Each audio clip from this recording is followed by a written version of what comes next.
When you think of a revolution, what comes to mind? Probably metal, right? Machines? But what if I told you that one of the most important revolutions in all of human history was sparked by polished stone? Today, we're going to dig into how these incredibly simple farm tools literally built the world we all live in. I mean, just imagine a world without metal for a second. No bronze, no iron, no steel.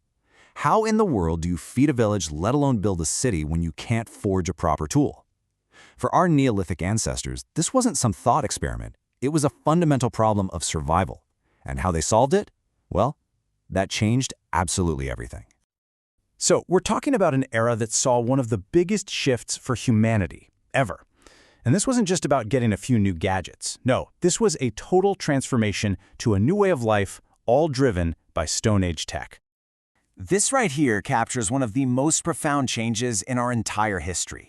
On the left, you've got all of human existence up to that point, chasing food, always on the move, never knowing where the next meal's coming from. And on the right, that's the Neolithic Revolution, the production economy.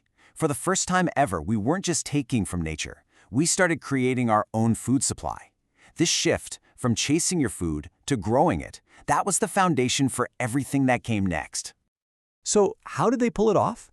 Well, it all comes down to a tech revolution. Not a digital one, but a physical one.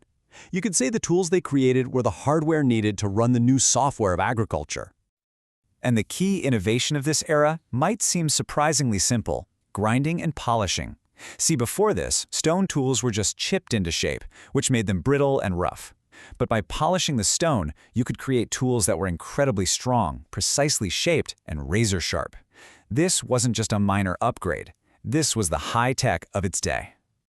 And making one of these tools, that was a real manufacturing process. It wasn't just any old rock. You had to select the right material, chip it into a rough shape, and then begin the painstaking work of coarse grinding, fine grinding, and finally polishing it to a finish. This wasn't brute force. This was craftsmanship that required skill, patience, and a deep understanding of the materials.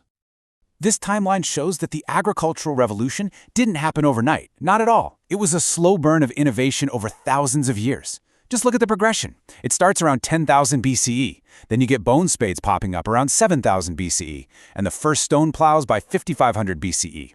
By 3,500 BCE, plows are widespread, and you even see irrigation systems. The pace of change was actually accelerating, with each invention paving the way for the next. And every single one of these technological steps wasn't just some random invention. No, they were direct solutions to the very real problems that early farmers faced every single day. This table just lays it out perfectly, the problem-solving nature of this tech. Hard soil, you've got the digging stick, the lei-si. Need to turn over large fields? The stone plow boosted efficiency like crazy. Time to harvest? A stone sickle let a few people do the work of many. And then the grinding stone to actually make use of the grain. This wasn't just a random collection of tools. It was a complete, integrated system for a new way of life. But out of all of these tools, the plow. Now that was the real game changer. It allowed for continuous tilling of the soil, which was just worlds more efficient than poking the ground with a digging stick.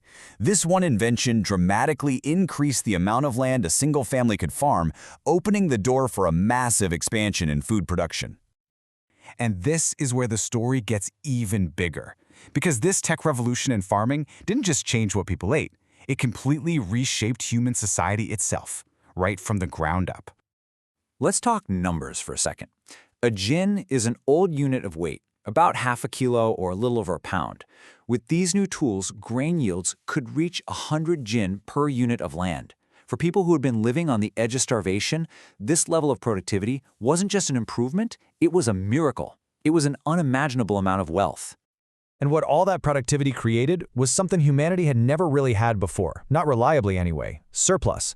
More food than you needed to eat today.